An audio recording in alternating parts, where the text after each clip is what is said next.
نحمده ونصلي على رسوله الكريم اما بعد فاعوذ بالله من الشيطان الرجيم بسم الله الرحمن الرحيم رب اشرح لي صدري ويسر لي امري واحلل عقدة من لساني يفقهوا قولي.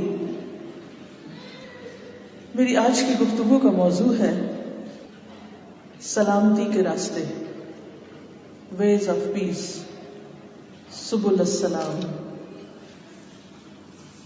اس دنیا میں انسان ہمیشہ امن کی تلاش میں رہا ہے.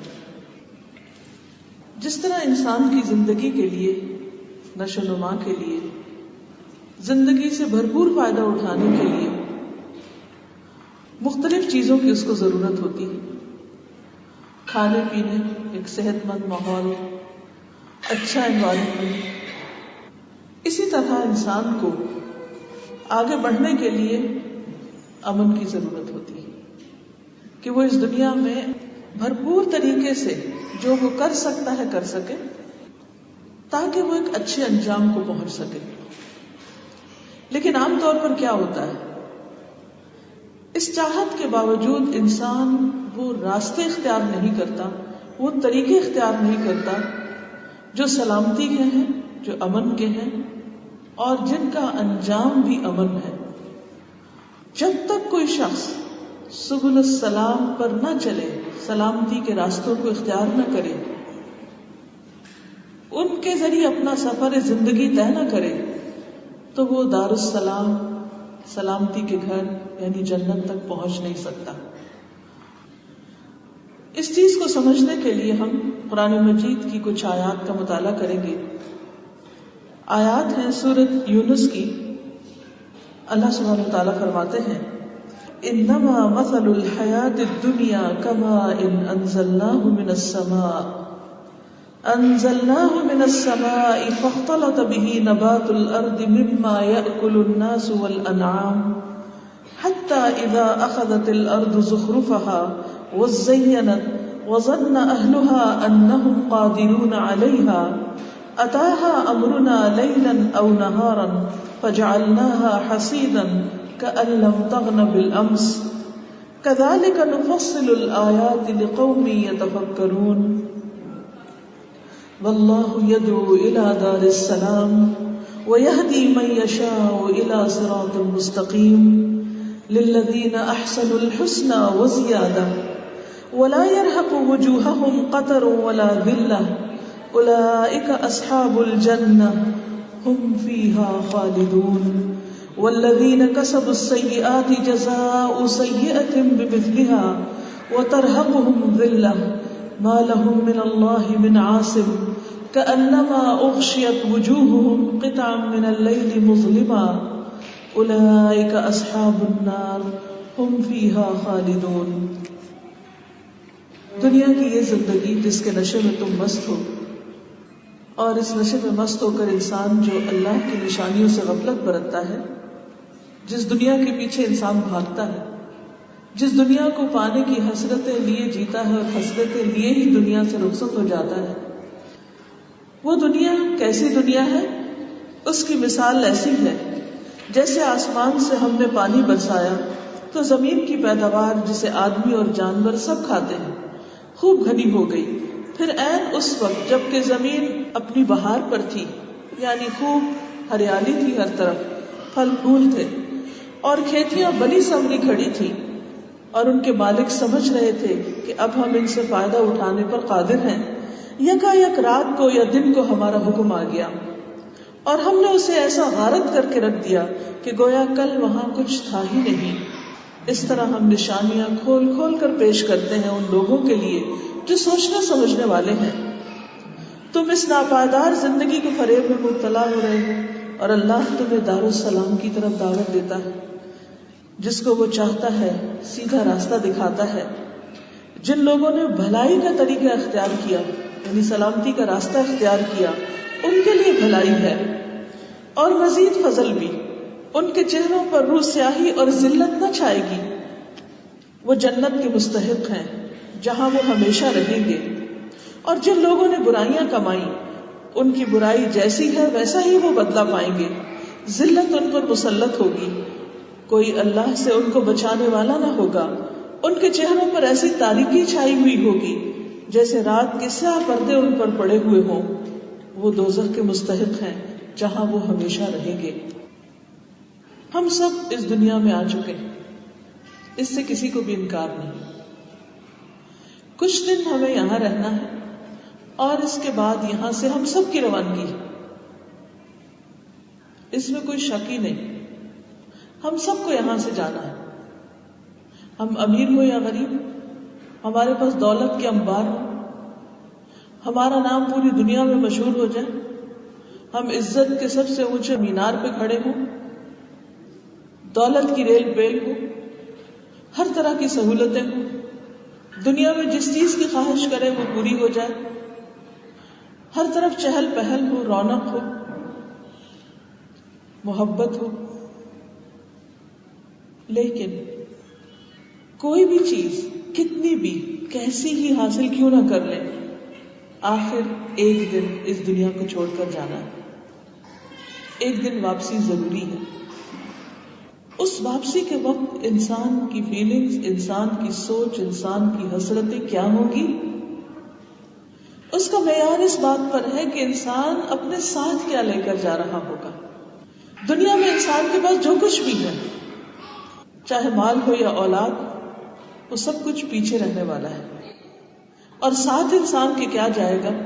اس کا عمل، کہ جو کچھ اس نے پایا اس سے اس نے کیا کمایا، کس کے لیے؟ اپنی آخرت کے لیے. برزخ بھی ایک ٹیمپرری مرحلہ ہے.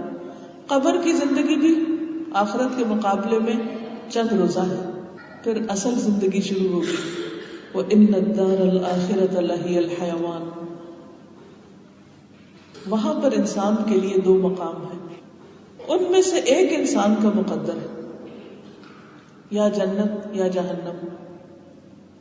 کچھ راستے انسان کو جنت کی طرف لے جاتے ہیں اور کچھ راستے جہنم کی طرف لے جاتے ہیں. جب انسان سبل السلام پر چلتا ہے، سلامتی کے راستوں پہ چلتا ہے، تو وہ دار السلام تک پہنچتا ہے. اور اگر انسان دنیا میں ان راستوں کو چھوڑ دیتا ہے، کسی اور راستے پر چلتا ہے، تو وہ اسے دار السلام نہیں، وہ اسے ذلت اور رسوائی کے گھر تک پہنچانے والے ہیں، یعنی ہمیشہ ہمیشہ کی ہلاکت اور تکلیف کے گھر تک. یہ ہو نہیں سکتا کہ انسان ایک مخصوص راستے کو اختیار کرے اور پھر کوئی دوسری منزل سامنے آ جائے. یہ نہیں ہو سکتا، امپاسبل. آپ جس راستے پہ چلیں گے اسی کے اختتام تک پہنچیں گے. وہ منزل جو کسی مخصوص راستے پر چلنے سے آتی ہے وہیں پر پہنچے، اور اس میں کوئی شک و شبہ کی بات ہی نہیں. ہم سب یہ دیکھیں کہ ہماری وہ منزل کیا ہے، ہم کہاں پہنچنا چاہتے ہیں، ہمارا گول کیا ہے، اور اس کو کیسے ہم ڈٹرمن کریں گے. ہم سب اپنے دلوں کا جائزہ لیں کہ ہم چاہتے کیا ہیں، دنیا چاہتے ہیں یا آخرت چاہتے ہیں. اس کا پتہ کیسے چلے گا کہ ہم کیا چاہتے ہیں؟ اس کا پتہ اس طرح چلے گا کہ انسان جس چیز کو چاہتا ہے اس کو پانے کے لیے پھر وہ بھاگ دوڑ کرتا ہے، اس کے لیے کوشش کرتا ہے، اس کے لیے جان مارتا ہے، اس کے لیے مال لگاتا ہے، اس کے لیے اپنا ذہن لگاتا ہے، دل و دماغ اس میں کھپاتا ہے. اس میں انسان مسلسل غور و فکر کرتا ہے، اس کے گرد اس کی سوچ گھومتی رہتی ہے، اور پھر بالآخر اس تک وہ پہنچ جاتا ہے. اور جب اس کو وہ چیز نہیں ملتی تو وہ اداس رہتا ہے، وہ غمگین رہتا ہے، وہ دکھی رہتا ہے، وہ اس کے لیے روتا ہے. اب ہم سب اپنے غموں، اپنے دکھوں، اپنی تکلیفوں اور اپنی پریشانیوں کا جائزہ لیں کہ ہم کس کے لیے روتے ہیں، کیا خیال ہمیں ستاتا ہے، کیا بات ہمیں پریشان کرتی ہے، کون سا غم اور ہم ہمارے دل میں سب سے بڑا ہے. کیونکہ ایک وقت میں کئی غم بھی ہو سکتے ہیں، چھوٹے چھوٹے بہت سارے، لیکن اصل غم کیا ہے، سب سے بڑا غم کیا ہے، سب سے بڑی پریشانی کیا ہے. ہم سب کو آج اس چیز کا جائزہ لینا ہوگا. کیا ہمیں اٹھتے بیٹھتے سوتے جاگتے کھاتے پیتے میل ملاقات لین دین ہر معاملے میں آخرت کی یاد ستاتی، اس دار السلام کی فکر لگتی؟ اور اگر وہ نہیں اور چیزوں کی فکر اس پر چھائی ہوئی ہے، دنیا کے چھوٹے چھوٹے معاملے یا مشکلات جو آتی ہیں اور گزر جاتی ہیں، کبھی ہیلتھ کا پرابلم ہے، کبھی بچے کی طرف سے کوئی تکلیف ہے، کبھی کہیں سے کوئی غم کی خبر ہے، کسی کے دنیا میں آنے کی خبر، کسی کے دنیا سے جانے کی خبر، کسی کو بہت بڑی کامیابی ملنے کی خبر، کسی کا بہت بڑا نقصان ہونے کی خبر، پھر دنیا بھر کی سیاست کی خبریں اخباروں میں بھری پڑی ہیں. ان کو پڑھ کے اور ان کو سن کے تو سب کا بی پی ہائی ہوتا ہے، فکر بھی لگتی ہے، غم بھی کھاتے ہیں، سوچتے بھی ہیں کیا بنے گا، ہمارے ملک کا کیا بنے گا، اس دنیا کا کیا بنے گا. لیکن ہماری آخرت کا کیا بنے گا، ہمارا انجام کیا ہوگا، اس کا کتنا غم ہے ہم کو، اس کے لیے کتنی سوچ و بچار ہے. یہ بات اور یہ نقطہ ہماری گفتگو کا کتنا محور و مرکز ہوتا ہے، کیونکہ جو چیز انسان کے دل پہ چھائی ہوتی ہے وہ جہاں بیٹھتا ہے اسی کی بات شروع کر دیتا ہے کہ اس کا کیا بنے گا، کیا ہوگا. ہم سب اپنا جائزہ خود لے سکتے ہیں، لیکن حقیقت یہ ہے کہ جتنا ہم دنیا کے لیے بھاگتے ہیں اتنا ہم آخرت کے لیے نہیں بھاگتے. کس دنیا کے لیے؟ اس کی مثال کتنی واضح طور پر بتا دی گئی. انما مثل الحیات الدنیا، بلا شبہ دنیا کی زندگی کی مثال، یہ دنیا جس میں ہم رہتے ہیں، ہمارے گھر بار، ہماری آرام دہ زندگی، ہماری گاڑیاں، ہمارے بچے، ہمارا بینک بیلنس، ہمارا سب کچھ کیا ہے؟ یہ کماء، پانی کی طرح، انزلناہ من السماء، جسے ہم نے آسمان سے اتارا، یعنی بارش کی طرح. جیسے بارش برستی ہے اسی طرح دنیا بھی آتی ہے. بارش برستی ہے تو انسان خوش ہو جاتا ہے. اسی طرح جب دنیا کی کوئی بھی نعمت ملتی ہے کسی بھی شکل میں تو انسان خوش ہو جاتا ہے. فاختلط به نبات الارض، مثلا مال آتا ہے، پھر وہ مال، اس سے بہت سی چیزیں ہم خرید لیتے ہیں، مختلف جگہوں پہ انویسٹ کر دیتے ہیں، اور پھر کیا ہوتا ہے؟ فاختلط به نبات الارض، آسمان کی بارش اور زمین کے پودے دونوں باہم ایک دوسرے سے کوآرڈینیٹ کرتے ہیں اور اس سے خوب ہریالی ہوتی ہے. مما یاکل الناس، اس میں سے پھر لوگ بھی کھاتے ہیں، والانعام، اور مویشی. یعنی انسان کے پاس جتنی بھی دولت ہوتی ہے اس سے خود بھی فائدہ اٹھاتا ہے اور اس کے دوست احباب، رشتے دار، اس کے آس پاس میل ملاقات کے لوگ، وہ سارے بھی اس سے فائدہ اٹھاتے ہیں. دوسری مخلوق تک بھی کچھ نہ کچھ اس کے اثرات پہنچتے ہیں. اور کچھ نہیں تو اگر ہم نے ایک محل نما گھر بنایا ہوا ہے تو جو سڑک سے گزرتا ہے وہ ایک دفعہ دیکھ کے ضرور کہتا ہے واہ کتنا خوبصورت ہے، وہ بھی ایک اس سین سے لطف اندوز ہوتا ہے. یا ہم نے اگر اچھا باغ لگایا ہوا تو اس کے پاس سے گزرتے ہوئے وہ ایک نظر ضرور ڈالتا ہے. آج کل آپ دبئی کی سڑکوں پر جائیں، ہر طرف پھول کھلے ہوئے، ہر سڑک کے اوپر ایک خوبصورت منظر ہے. لیکن آپ چند ہی ہفتوں کے بعد دیکھیں گے کہ یہ منظر ختم ہو جائے گا. یہ ہو نہیں سکتا کہ آپ سڑک پہ جا رہے ہو، گاڑی چلا رہے ہو اور آپ اس منظر سے لطف اندوز نہ ہو. حالانکہ نہ آپ نے لگایا، نہ وہ آپ کی ملکیت، نہ وہ آپ کے ہیں، لیکن اس سین سے بھی آپ ایک لطف اٹھاتے ہیں. اسی طرح دولت کسی کے پاس بھی ہو، کسی کے ہاتھ میں بھی خوبصورت چوڑیاں ہو، کسی کا بھی لباس اچھا ہو، آپ کو دیکھ کے لطف ضرور آتا ہے. یہی حال ہے کہ جب بارش ہوتی ہے، خوب اچھا منظر ہوتا ہے تو ہر شخص خوش ہو جاتا ہے. دنیا کی رونق ایسی چیز ہے کہ دور سے بھی نظر آئے تو انسان ایکسائٹڈ ہو جاتا ہے، خوشی ہوتی ہے اس کو. حتی اذا اخذت الارض زخرفها وزینت وظن اہلها انہم قادرون علیہا، یہاں تک کہ وہ وقت آتا ہے کہ زمین اپنی بہار پر ہوتی، یعنی ہر طرف بہار نظر آتی، کھیتیاں بنی سنوری کھڑی ہوتی، یعنی جیسے کسی نے ان کو ڈیکوریٹ کر دیا، ہاتھ سے کسی نے پینٹ کر دیا ہو، اور ان کے مالک سمجھتے ہیں کہ اب ہم ان سے فائدہ اٹھانے پہ قادر ہیں. تو یکا یک کیا ہوتا ہے؟ دن یا رات کو ہمارا حکم آ جاتا ہے، یعنی اللہ کا فیصلہ آ جاتا ہے. یعنی انسان جب خوب خوب دولت کے انبار جمع کر لیتا ہے تو یکا یک کوئی حادثہ پیش آ جاتا ہے، دن بدل جاتے ہیں. اتاہا امرنا لیلا او نہارا، پھر یہ نہیں ہوتا کہ دن یا رات کا انتظار کیا جائے. جب بھی اللہ کا حکم آ جائے، وہ رات کو بھی آ سکتا ہے، دن کو بھی آ سکتا ہے. اوور نائٹ ساری سچویشن چینج ہو جاتی. فجعلناها حصیدا، پھر ہم اس کو کٹی ہوئی کھیت کی طرح کر دیتے ہیں. یعنی جیسے خوب فصلیں پھلتی پھولتی ہیں، پھر ایک وقت آتا ہے کسان ان کو کاٹ کے ایک طرف رکھ دیتا ہے، اور کٹے ہوئے کھیت کو آپ دیکھیں کتنا بھیانک منظر پیش کرتا ہے، اور جو چیز کاٹ کے رکھی جاتی ہے وہ بھی ٹوٹ پھوٹ جاتی، ختم ہو جاتی، کألم تغن بالامس. کسی بھی کوڑے کے ڈھیر سے آپ گزریں تو وہی چیزیں جو خود خرید کے آپ گھر لے جاتے ہیں وہ کس طرح عجیب و غریب منظر پیش کر رہی ہوتی. کذالک نفصل الآیات لقوم یتفکرون. ہم اسی طرح آیات کو کھول کھول کے بیان کرتے ہیں تاکہ لوگ غور و فکر کریں. تو آج کی یہ محفل بھی آپ سب کو غور و فکر کی دعوت ہے کہ ہم سب سوچیں کہ جس دنیا میں ہم رہ رہے ہیں اور جس کے پیچھے ہم بھاگ رہے ہیں اور جس کے پیچھے ہم تھک رہے ہیں اس کا انجام کیا ہونے والا ہے. یہ سب کچھ ہمیشہ ہمارے پاس نہیں رہے گا، بس تھوڑے دن کی بات ہے، یہ سب کچھ ختم ہونے والا ہے. اس کے برعکس وہ کون سی چیز ہے جو کبھی ختم نہیں ہوگی؟ وہ کون سی چیز ہے جسے کوئی زوال نہیں؟ وہ کون سی جگہ ہے جہاں کی رونقیں کبھی ختم ہونے والی نہیں؟ وہ ہے دار السلام. واللہ یدعو الی دار السلام ویہدی من یشاء الی صراط مستقیم. اور جس کو چاہتا ہے سیدھا راستہ دکھاتا ہے. اب یہ سیدھا راستہ کیا ہے جو اللہ تعالیٰ دکھاتا ہے اور جس کا انجام کیا ہے کہ اس راستے پہ چل کر للذین احسنوا، جنہوں نے اچھے اچھے کام کیے، الحسنى، ان کے لیے بھلائی ہے، خوبی ہے، وزیادہ، اور اس سے بھی زیادہ ملے گا، یعنی اللہ تعالیٰ کا دیدار بھی نصیب ہوگا. ولا يرهق وجوههم قتر ولا ذلہ، ان کے چہروں پر نہ سیاہی چھائے گی اور نہ ذلت چھائے گی، کوئی رسوائی نہیں ہوگی، وہ وہاں بھی مسکراتے ہوئے اٹھیں گے اور پرامن ہوں گے. اور وہ کون ہے دراصل؟ اولئک اصحاب الجنہ، وہ جنت والے ہیں، ہم فیہا خالدون، جس میں وہ ہمیشہ ہمیشہ رہیں گے. یہ ہے دراصل سلامتی کا گھر جہاں انسان کے لیے امن ہی امن ہے.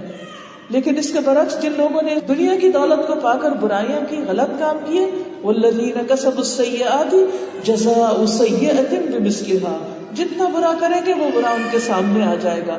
وترہقہم ذلہ، ان پر ذلت چھا رہی ہوگی، ان کو اللہ سے بچانے والا کوئی نہ ہوگا. ما لہم من اللہ من عاصم کأنما اغشیت وجوہہم قطعا من اللیل مظلما. غم کے مارے ان کا حال یہ ہوگا گویا سیاہ رات جیسا کالا پردہ ان کے چہرے پر چھا گیا ہو، جیسے کالے نقاب میں لوگ ہوتے ہیں اور ان کو کچھ نظر نہیں آتا. اولئک اصحاب النار ہم فیہا خالدون، یہ جہنم والے ہیں جس میں وہ ہمیشہ ہمیشہ رہیں گے.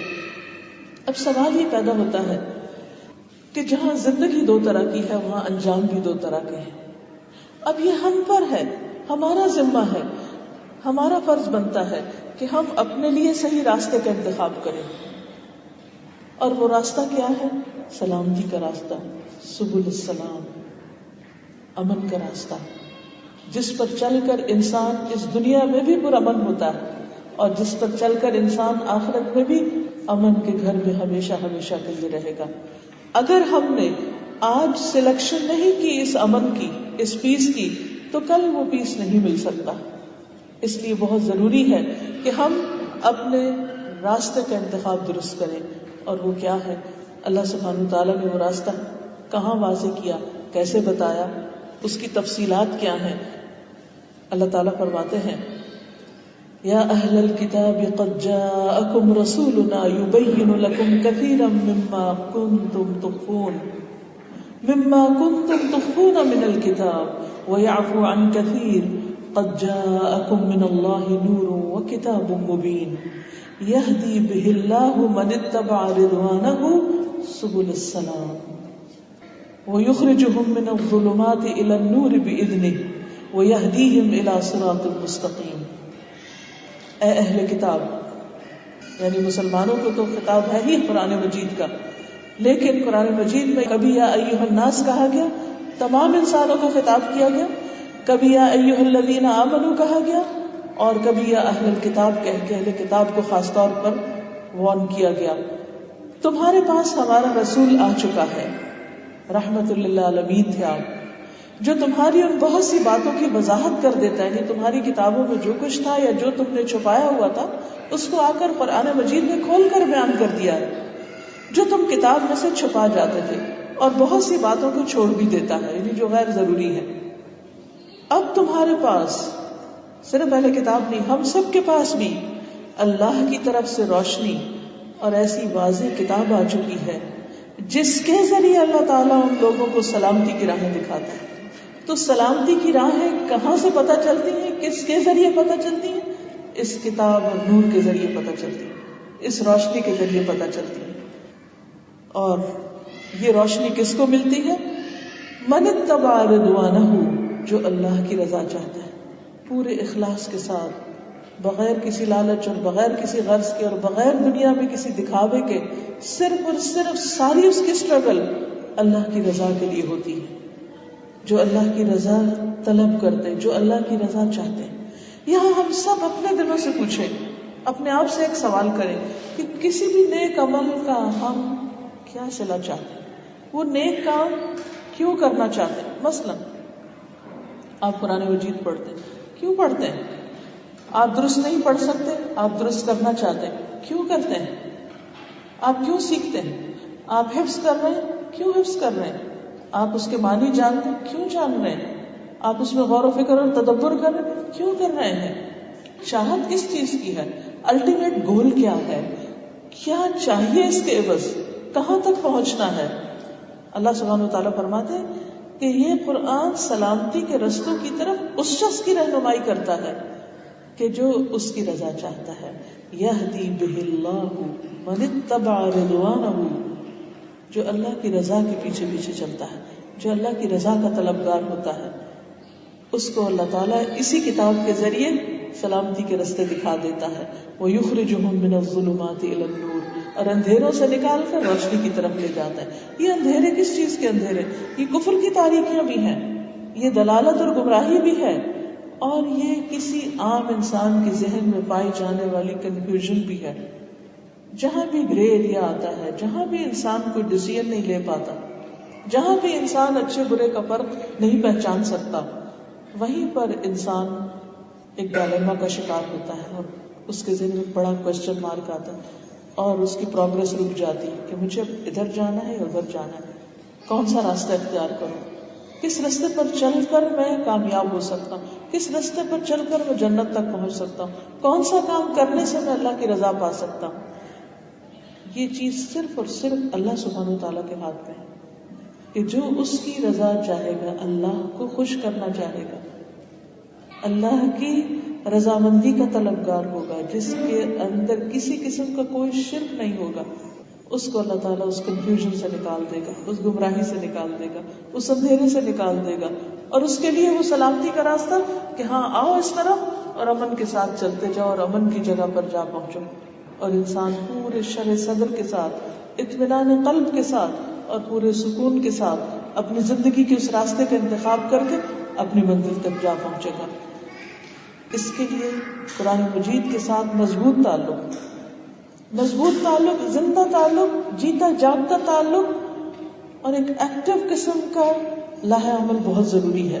کیونکہ اگر انسان بس صرف ایک تلاوت کی حد تک، یہ صرف ثواب کی حد تک، یہ صرف ذکر کی خاطر ہی اس کو پڑھتا اور اس سے وہ رہنمائی حاصل نہیں کرتا، اس سے وہ روشنی حاصل نہیں کرتا، تو اسے نہیں پتہ چلتا کہ وہ کدھر کو جا رہا ہے. کوئی بھی راستے سے مراد کوئی ہائی وے نہیں ہے، راستے سے مراد انسان کے ذہن کا سفر بھی ہے، انسان کی خواہشات کا سفر بھی ہے، انسان کے معاملات اور اس کے تعلقات، یہاں تک کہ آپ جس جگہ پر اس وقت بیٹھے ہیں، کسی کرسی پہ بیٹھے ہیں یا زمین پہ بیٹھے ہیں، کہیں بھی بیٹھے ہیں، یا جس جگہ پر آپ کھڑے ہیں اس وقت، وہاں سے لے کر آپ دائیں مڑتے ہیں یا بائیں مڑتے ہیں، سامنے جاتے ہیں یا پیچھے جاتے ہیں، اٹھتے ہیں یا نہیں اٹھتے، وہیں بیٹھے رہتے ہیں، کوئی چھوٹا سا کام کرنے کے لیے بھی جب آپ اٹھتے ہیں تو آپ جس جگہ پر ہیں وہاں سے لے کے جہاں تک آپ جاتے ہیں، کوئی سوچ لے کے، کوئی خیال لے کر، کوئی بات کسی سے کرنے کے لیے، یا ایک ٹیلی فون اٹھاتے ہیں، آپ کے پاؤں کا نہیں، آپ کے ہاتھ کا جو راستہ ہے، آپ نے کوئی چیز اٹھائی، آپ نے کسی کو کچھ دیا، کہیں سے کچھ لیا، یہ ساری چیزیں کس بنیاد پر آپ کر رہے ہیں، کیوں کر رہے ہیں، اس کے پیچھے نیت کیا ہے، اس کے پیچھے سوچ کیا ہے، اس سے آپ چاہتے کیا ہیں، یہ ساری چیزیں یا آپ کو امن کی طرف لے جاتی ہیں، سلامتی کی طرف لے جاتی ہیں، یا انسان کو ہلاکت کی طرف لے جاتی ہیں. اور مثلا انسان کی زبان کا جو سفر ہے، انسان کی جو گفتگو ہے اس میں بھی آپ دیکھیے کہ صدق جو ہے، سچائی جو ہے، وہ انسان کو کس طرف لے جاتا ہے. سچ زبان سے بولتا ہے انسان، لیکن اس کا انجام کیا ہوتا ہے؟ فَإِنَّ الصِّدْقَ يَهْدِي إِلَى الْبِرِّ. صدق جو ہے نیکی کی طرف لے جاتا ہے. یعنی آپ کی سوچ کا ایک سفر تھا کہ اس خاص موقع پر مجھے کیا کہنا ہے. آپ کے پاس دو آپشن تھی جس میں سے ایک آپ کو لینی تھی کہ آپ سچ بولیں یا جھوٹ بولیں. اب آپ نے اگر سچ بولا، آپ کے ذہن نے جو سوچا دیکھا، زبان نے جو بولا، اب اس بولنے کے جو اثرات سامنے والوں پر ہوئے یا جو کچھ آپ نے کہا، اس کے بعد ان کی طرف سے جو ری ایکشن سامنے آیا، اس ری ایکشن کی روشنی میں آپ نے اگلا جو لاہ عمل تیار کیا، نیکسٹ جو آپ کا اسٹیپ ہوگا وہ اس پر بیسڈ ہوگا. اگر آپ سچی نیت رکھتے ہیں، آپ کے اندر آنےسٹی ہے، آپ کے اندر اخلاص ہے، نتیجہ کیا ہوگا؟ آپ کی زبان سے بھی سچ نکلے گا. جب زبان سے سچ نکلے گا تو آپ کو رستہ بھی سچائی کا نصیب ہوگا، اور پھر وہ کرتے کرتے جو عمل بھی آپ کریں گے اس کے اندر بھی خیر و بھلائی ہوگی. ایک سوچ سے بات شروع ہوئی، ایک بول سے بات شروع ہوئی، اور وہ بول آپ کو جنت تک لے گیا.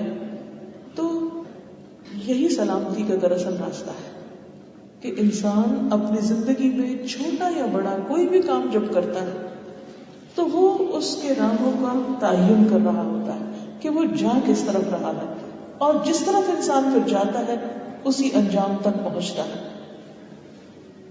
پھر کی پوائنٹ کیا ہے؟ ایک ہے دنیا کے لیے جینا، دنیا کی محبت میں جینا. دوسرا ہے اللہ کے لیے جینا، اللہ کی محبت میں جینا. قل ان صلاتي ونسكي ومحياي ومماتي لله رب العالمین. اور یہ صرف زبان سے نہیں، صرف ظاہر سے نہیں، بلکہ کس کے لیے؟ من اتبع رضوانہ. ان سارے کاموں سے اول سے آخر، حیات اور ممات کے بیچ میں جو کچھ ہے، چاہے جسمانی عبادت ہے صلاتی کی شکل میں، یا نسکی قربانی ہے، یا مالی عبادت ہے، وہ ساری کی ساری جو بھی انرجی انسان اللہ کے راستے میں لگاتا ہے، اس کا الٹیمیٹ نتیجہ اسی کے مطابق ہوگا جو انسان جس چیز سے وہ راستہ طے کرے گا. تو ہم سب کے لیے ضروری ہے کہ ہم یہ سوچیں کہ ہم اپنے کسی بھی ایکشن کے پیچھے چاہتے کیا. دنیا چاہتے ہیں یا اللہ کی رضا چاہتے ہیں؟ ہماری چاہت کیا ہے؟ ہم کس کو خوش کرنا چاہتے ہیں؟ ہم کسی بھی عمل کا نتیجہ کیا چاہتے ہیں؟ کیا آؤٹ کم چاہتے ہیں؟ کیا حاصل کرنا چاہتے ہیں؟ کیا لینا چاہتے ہیں؟ کیونکہ ہر کام کا ایک ریزلٹ ہوتا ہے، ہر ایکشن کا ایک ری ایکشن ہوتا ہے. ہر وہ چیز جو انسان کرتا ہے اس کا کوئی نہ کوئی انجام ہوتا ہے. یہ اس دنیا میں کچھ بھی انجام کے بغیر نہیں ہے، اور یہ جزوی انجام ہے، آخرت کا کلی انجام ہے. چاہیے کیا؟ ہم سب دن میں کئی بار اپنے آپ سے پوچھیں چاہیے کیا. اگر اللہ کی رضا چاہیے تو اللہ تعالیٰ خود ہاتھ پکڑے گا، خود راہ دکھائے گا، خود سلامتی کے رستوں پہ چلائے گا، اندھیروں اور کنفیوژن سے نکالے گا، اور صراط مستقیم پہ ڈالے گا، جس کا اینڈ کہاں ہوتا ہے؟ واللہ یدعو الی دار السلام، دار السلام تک. اللہ تعالیٰ خود السلام ہے. ہر نماز کے بعد ہم کیا کہتے ہیں؟ اللہم انت السلام ومنک السلام تبارکت یا ذا الجلال والاکرام. اے اللہ تو سلامتی والا ہے، سلامتی بھی تیری ہی طرف سے، کیونکہ جس کو اللہ سلامت رکھے وہی سلامت رہ سکتا ہے. اس کا ایمان، عقیدہ، اس کا اخلاق، اس کا معاملات، اس کا سب کچھ اسی کے ہاتھ میں ہے. انت السلام ومنک السلام تبارکت یا ذا الجلال والاکرام. اور تو بہت برکت والا ہے اے بزرگی اور عزت والے رب. اب آپ دیکھیے کہ اللہ تعالیٰ نے، چونکہ وہ خود السلام ہے، اور وہ کیا چاہتا ہے اپنے بندوں سے؟ کہ وہ بھی سلامتی میں رہیں. اسی لیے اس نے اپنے بندوں کے لیے جو گھر بنایا وہ کیا ہے؟ دار السلام. اور اس تک پہنچنے کے لیے اس نے پورے انتظام کیے. انسان کو ہر مرحلے پر، ایک ایک قدم پر اس کو جو رہنمائی دی، اس کا نام کیا رکھا؟ دین اسلام. وَرَضِيتُ لَكُمُ الْإِسْلَامَ دِينًا، اور اسلام بھی سلامتی سے ہی ہے. تو گویا سلامتی کا راستہ کیا ہے؟ الاسلام. ایک حدیث میں آتا ہے نبی صلی اللہ علیہ وسلم نے یہود سے فرمایا تھا اسلموا تسلموا، تم اسلام لے آؤ تم سلامت رہو گے. تو سلامتی کس میں ہے؟ اسلام میں ہے. آپ صلی اللہ علیہ وسلم نے جن بادشاہوں کو خطوط لکھے ان کو بھی یہ کہا والسلام علی من اتبع الہدی، سلامتی اس کے لیے ہے جو ہدایت کی پیروی کرے. پھر اسی طرح مومن کی پہچان کیا بتائی گئی، اور مومن کس کو کہتے ہیں؟ امن والے کو. اللہ تعالیٰ نے ہمارے لیے دین تو اسلام پسند کیا، اور اس کی بنیاد کیا ہے؟ ایمان ہے. اور ایمان والا مومن، اور مومن وہ جو ایمان لا کر پھر امن میں آ جائے. حجۃ الوداع کے موقع پر نبی صلی اللہ علیہ وسلم نے فرمایا کہ الا اخبرکم بالمؤمن من امنہ الناس علی اموالہم وانفسہم، کیا میں تمہیں بتاؤں کہ مومن کون ہوتا ہے؟ جس سے لوگوں کے مال اور جان محفوظ رہے. تو گویا اسلام جو راستہ دکھاتا ہے وہ راستہ ہے کہ جس سے انسان کا اپنا جان و مال بھی محفوظ ہوتا ہے، کیونکہ جب اسلام قبول کر لیتا ہے انسان تو امن میں آ جاتا ہے، سلامتی میں، یعنی کہ وہ الا بحق الاسلام کی جو بات ہے. اور پھر دوسرے لوگ بھی اس سے امن میں آ جاتے ہیں. یہ ہے دراصل سلامتی کا راستہ. وہ شخص مومن ہی نہیں کہ جس کے شر سے دوسرے لوگ محفوظ نہ ہوں. نبی صلی اللہ علیہ وسلم کی بعثت کا مقصد بھی یہی تھا کہ دنیا میں امن قائم کیا جائے، لوگوں کو شر اور فساد کے راستے سے نکالا جائے اور اصلاح اور سلامتی کے راستے پہ لایا جائے. عمرو بن عبسہ کہتے ہیں کہ میں زمانہ جاہلیت کے دور میں اپنی قوم کے معبودوں سے بیزار ہو گیا، تو مجھے حضور صلی اللہ علیہ وسلم کے بارے میں پتہ چلا تو میں آپ کی خدمت میں ہیلا بہانہ کر کے پہنچا اور پوچھا کہ آپ کون ہیں؟ تو کہا کہ میں نبی ہوں. میں نے پوچھا نبی کیا ہوتا ہے؟ فرمایا اللہ کا قاصد، میسنجر. پوچھا آپ کو کس نے بھیجا؟ فرمایا اللہ تعالیٰ نے. میں نے پوچھا کہ آپ کو کیا پیغام دے کر بھیجا گیا، یعنی آپ اپنی تعلیمات کا خلاصہ تو بتائیے. فرمایا صلہ رحمی کا، رشتہ داروں کے ساتھ اچھا سلوک کرنے کا، ان کے ساتھ تعلق قائم رکھنے کا، جانوں کے تحفظ کا، راستوں میں امن و امان قائم کرنے کا، بتوں کو توڑنے کا اور اللہ کی عبادت اس طرح کرنے کا کہ اس کے ساتھ کسی کو شریک نہ ٹھہرایا جائے. اب آپ دیکھیے کہ اس حدیث میں نبی صلی اللہ علیہ وسلم اپنے پیغام کا ایک خلاصہ بتاتے ہیں کہ میرے دنیا میں آنے کا مقصد کیا ہے. ٹھیک ہے اور بھی بہت سی احادیث میں اس کی تفصیلات ملتی ہیں، لیکن آپ دیکھیے کہ ہر بات کے اندر امن کی بات ہے، صلہ رحمی. جب انسان رشتہ دار کے ساتھ احسان نہیں کرتا تو ان کے زبان اور ان کے معاملے اور ان کے رویے کے شر سے محفوظ نہیں رہتا، چاہے وہ اپنی اولاد ہی کیوں نہ ہو. پھر اسی طرح جانوں کے تحفظ، یعنی کہ اسلام میں قتل حرام ہے، کبیرہ گناہ ہے، قاتل کے لیے ہمیشہ کی ہلاکت بتائی گئی جہنم کی شکل میں. پھر راستے میں امن و امان، سفروں کا امن. پھر اسی طرح یہ سب کیسے حاصل ہو سکتا ہے؟ جب انسان اللہ کے ساتھ کسی اور کو شریک نہ کرے اور خالص اس کی عبادت کرے، کیونکہ شرک انسان کے اندر بے چینی پیدا کرتا ہے. شرک انسان کے اندر مایوسی اور اندھیروں کی شکل میں ایک ڈپریشن لاتا ہے. یہ اسی وقت ختم ہو سکتا ہے جب انسان اس کائنات کے خالق جو سب سے زیادہ مضبوط اور طاقتور ہے اس کو مضبوطی سے تھام لے. پھر اسی طرح آپ دیکھیے کہ قرآن مجید کی جتنی بھی تعلیمات ہیں یہ سب سلامتی کے راستے پہ انسان کو چلاتی ہیں. روزمرہ کے معمولات میں ہمیں کس چیز کا حکم دیا گیا ہے؟ ایک دوسرے کو جب بھی ملے، مثلا آپ گھر میں بھی ہیں، ادھر سے ادھر بھی ہو تو ہر وقت سلام کریں. سلام کیا چیز ہے؟ السلام علیکم کیا ہے؟ دراصل سلام ہے کہ تم مجھ سے محفوظ ہو، بے فکر رہو، ڈونٹ وری، میں تمہیں کوئی نقصان نہیں دوں گا. اب اس روح کے ساتھ اگر کوئی ہر وقت سلام کرتا ہے، گھر میں بھی باہر بھی، چور بھی کہیں داخل ہوتا ہے سلام اگر کرتا ہے تو پھر وہ چوری نہیں کر سکتا. اور یہ صرف زندہ کے لیے نہیں، مردہ کے لیے بھی ہے. اب دیکھیے کہ جب آپ قبرستان کے پاس سے گزرتے ہیں تو آپ کیا پڑھتے ہیں؟ السلام علیکم یا اہل الدیار من المؤمنین والمسلمین وإنا ان شاء اللہ بکم للاحقون. جب میں یہ دعا پڑھی تو میں سوچتی ہوں کہ انسان زندہ تو کیا، ہمارا دین تو ہمیں یہ سکھاتا ہے کہ مردہ بھی ہم سے سلامت رہے. پچھلے دن اخبار میں پڑھا تھا کہ کتنے کفن چوری ہوئے اور کتنی قبریں خراب ہوئی اور کتنے اور خرابیاں قبرستانوں کے اندر، جو جادوگر وغیرہ اور عامل اور اس طرح کے لوگ کچھ ملکوں کے اندر جہاں بہت جادوگری کے واقعات ہوتے ہیں، تو قبریں بھی سلامت نہیں.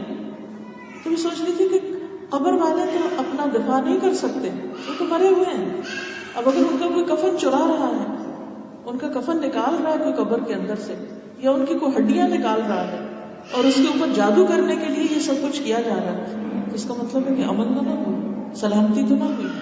سلامتی کا راستہ کون سا ہے؟ دین کا راستہ ہے.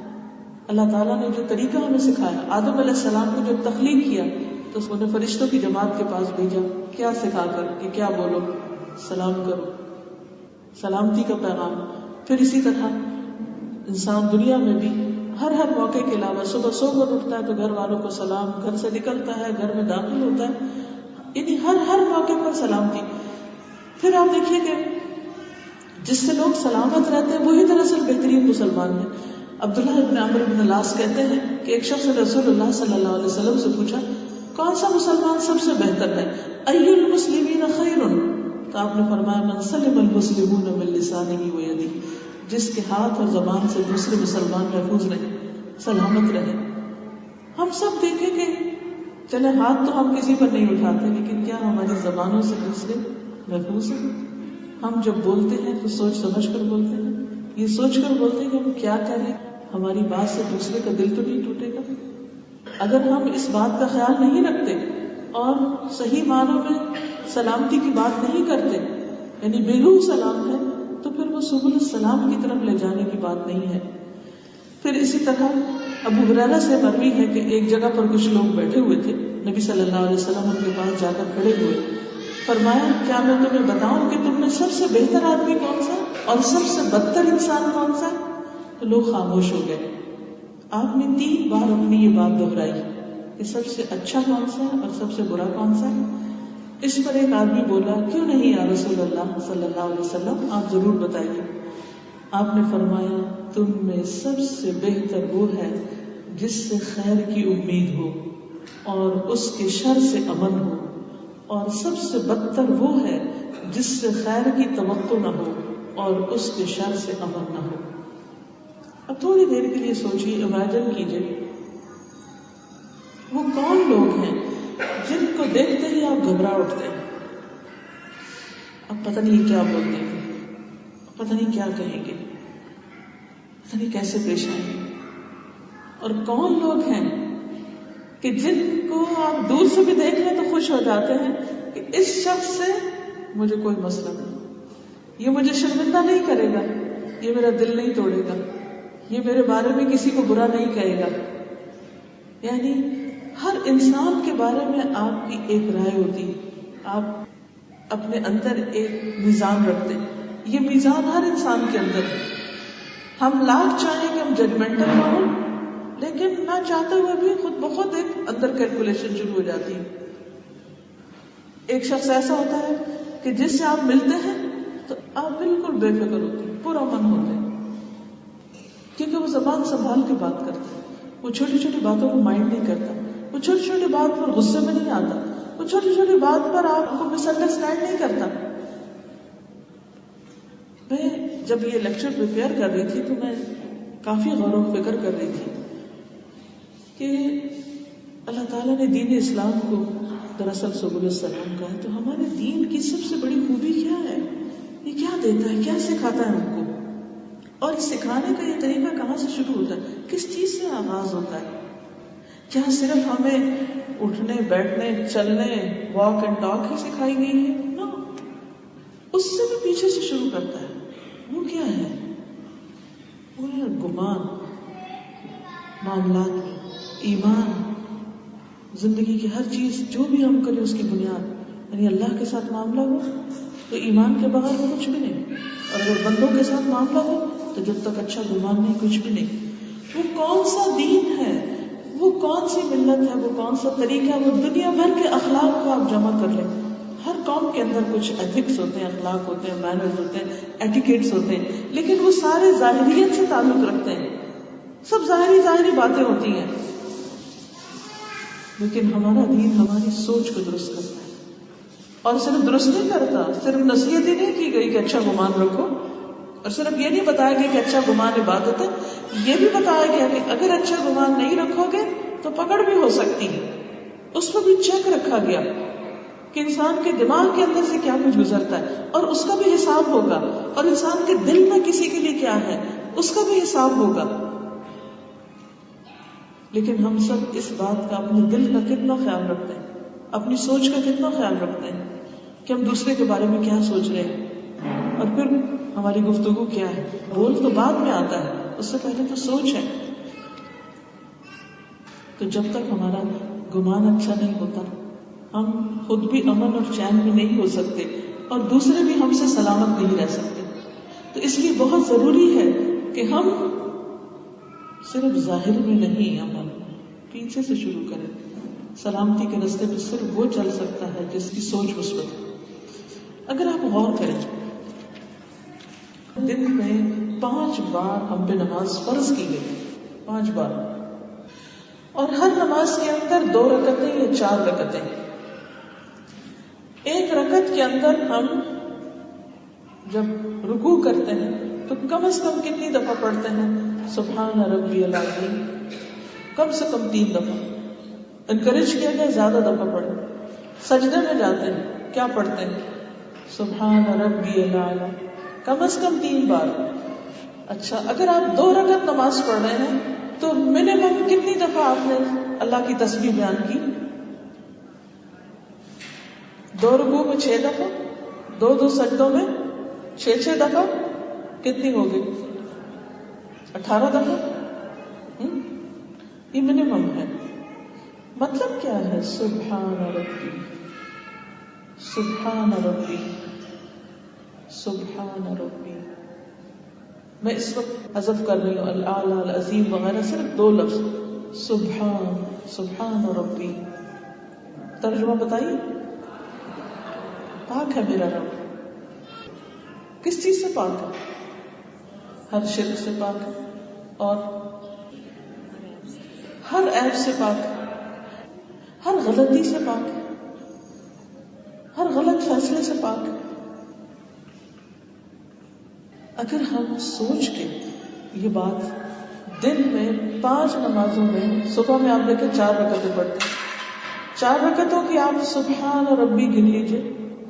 پھر ظہر کی فرض 4 ہے، سنت وغیرہ ملا کے اور آپ دیکھیے، پھر ان کا گن لیجیے. پھر عصر میں 4، پھر مغرب میں کم از کم 3 فرض ہے، پھر سنت نفل، پھر عشاء میں آپ دیکھ لیجیے. پھر اگر تہجد آپ پڑھتے ہیں، دن میں کتنی بار آپ خود اپنی زبان سے کہتے ہیں سبحان ربی، میرا رب پاک ہے.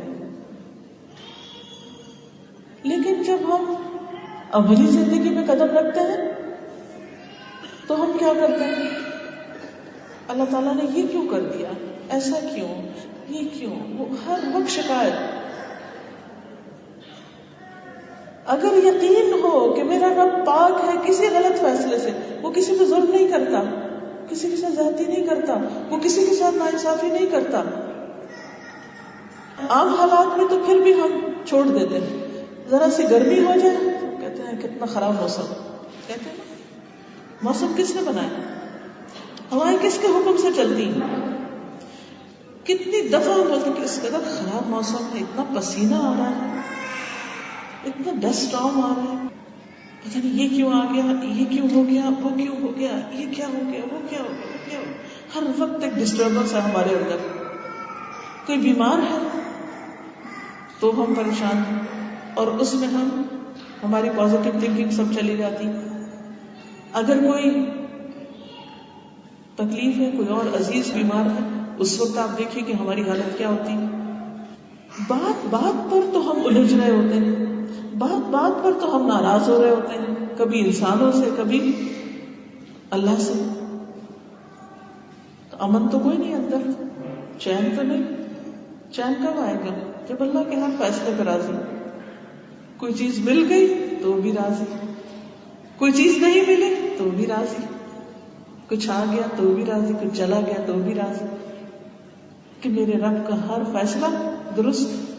مثلاً قرآن مجید پڑھتے ہیں آپ, کئی آیتوں پہ ہم کہتے ہیں اللہ تعالیٰ نے یہ حکم کیوں دے دیا, یہ پردے کا حکم کیوں آ گیا, یہ فلاں بات کیوں آ گئی, یہ کیسے کریں گے, یہ آج کے دور میں نہیں ہو سکتا. نہیں, اللہ کی ہر بات سچی ہے, ہر چیز درست ہے. اصل کیا ہے؟ ایمان لانا, اعتماد کرنا ہے. جس کا اپنے رب پر, اپنے خالق پر, اپنے مالک پر اعتماد نہیں, جس کا گمان اس کے بارے میں اچھا نہیں, جس کو اس کے ہر فیصلے سے شکایت ہے, اس کے اندر پازیٹیو تھنکنگ کہاں ہو سکتی ہے؟ اور جس کے اندر پازیٹیو تھنکنگ نہیں, اس کے اندر امن کہاں سے ہو سکتا ہے؟ ہو ہی نہیں سکتا. تو اس لیے سلامتی کے راستے اسی کو ملتے ہیں, اور دار السلام تک وہی پہنچتا ہے جو دنیا میں سلامتی کے ساتھ رہنا جانتا ہو, جس کی سوچ سلامت ہو, جس کی تھنکنگ پازیٹیو ہو, جس کا گمان لوگوں کے بارے میں اچھا ہو, جس کے کاموں کے اندر ایک محنت ہو, جس کو صرف لوگوں سے جزا نہیں چاہیے. من اتبع رضوانہ, جو اللہ کی رضا کے پیچھے جانا چاہتا ہو, الا ابتغاء وجہ ربہ الاعلی, جو سب سے بلند و اعلیٰ رب کی رضا کی تلاش میں رہتا ہو, وہی دراصل قلب سلیم رکھتا ہے. یوم لا ينفع مال ولا بنون الا من اتى الله بقلب سلیم, جس دن نہ مال کام آئے گا, نہ بیٹے کام آئیں گے, مگر قلب سلیم کام آئے گا. یہ قلب سلیم وہاں اچانک نہیں بن جائے گا, یہ یہاں دنیا میں سلامت ہوگا تو وہاں پر فائدہ دے گا. ہم سمجھتے ہیں ہماری صرف جو ظاہری ہاں ہو ہے, یا شور شرابہ ہے, ہنگامہ ہے, یا جو ہم ظاہری کچھ کام کر رہے ہیں, یہ اصل فائدے کے نہیں. اصل فائدہ تو یہاں سے شروع ہوتا ہے, صحیح سوچ سے شروع ہوتا ہے, صحیح گمان سے شروع ہوتا ہے, صحیح نیت سے شروع ہوتا ہے, صحیح طریقے سے شروع ہوتا ہے, اور پھر انسان اس طریقے کو اختیار کر کے اس پہ جب چلتا ہے تو صحیح منزل پر پہنچ سکتا ہے. مسلمان کی بات کا آغاز اور اختتام دونوں ہی سلامتی پر ہے. ایک تو جو میں نے حدیث سنائی کہ سب سے بہترین مسلمان ہو جس سے خیر کی توقع, کہ فلاں آ گیا خیر ہی خیر, امن میں ہو, تو فکر کی بات ہی نہیں, کوئی پریشانی کی بات نہیں. یعنی مثلاً آپ نے اپنے بچوں کی شادی کی, اب اس میں کیا ہوتا ہے کہ ایک داماد ایسا ہے, ایک بہو ایسی ہے, ایک ویسی, اب اس میں ایکسٹینڈیڈ فیملی سے آپ کے واسطے تعلق پڑتے ہیں. اب کیا ہوتا ہے, ایک کے بارے میں آپ سوچتے, ایک بیٹی کے بارے میں آپ کہتے فکر کی بات ہے, پرواہ نہیں, امن میں, اچھے لوگوں کے ساتھ واسطہ پڑا. ایک کے بارے میں آپ سوچتے, آپ کو تکلیف اور بے چینی شروع ہو جاتی ہے. ایک بہو کے بارے میں آپ سوچتے ہیں تو آپ کہتے ہیں الحمدللہ اس کا آنا مبارک ہوا کر کے. ایک کے بارے میں سوچتے ہیں تو پریشانی اٹھتی, پتہ نہیں کس دن پھر کوئی فتنہ فساد ہوگا. کچھ لوگوں کے ساتھ آپ کی بزنس ڈیلنگ ہوتی, آپ جہاں کام کرتے ہیں کولیگز ہیں آپ کے, کچھ کے ساتھ معاملہ پڑتا ہے, آپ کہتے ہیں کچھ مسئلہ ہی نہیں, فکر ہی نہیں, خوف ہی نہیں, نہ سامنے کچھ ایسا برا بھلا کہیں گے کہ دل توڑ کے رکھ دیں, اور پیچھے بھی کچھ غیبت وغیرہ نہیں کریں گے. اگر عیب دیکھیں گے تو ڈھانپ لیں گے, شرمندہ نہیں کریں گے, اس کو کھولیں گے نہیں, اچھالیں گے نہیں, دوسروں کے سامنے رسوا نہیں کریں گے. اور کچھ لوگ ایسے ہوتے ہیں کہ جن کو دیکھ کے آپ کو پریشانی لگ جاتی کہ یہ شخص پھر آ گیا ہے, معلوم نہیں اب پھر کیا ہوتا ہے. وہ تو وہ ہے, ہم کس جیسے ہیں؟ ہم کیا ان لوگوں جیسے ہیں جو امن کے راستے پر, یا ان لوگوں جیسے ہیں شر کے راستے پر؟ جو جس راستے پر ہے اسی انجام کو پہنچے گا.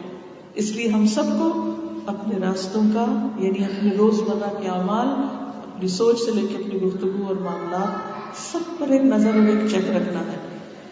نبی صلی اللہ علیہ وسلم نے فرمایا کہ تم میں سے جب کوئی شخص کسی مجلس میں پہنچے تو سلام کرے, جب اس مجلس سے جائے تو سلام کرے. گویا ملاقات کا آغاز اور ملاقات کا اختتام دونوں ہی سلامتی پر. بات کرنے سے پہلے سلام کا حکم, السلام قبل الکلام.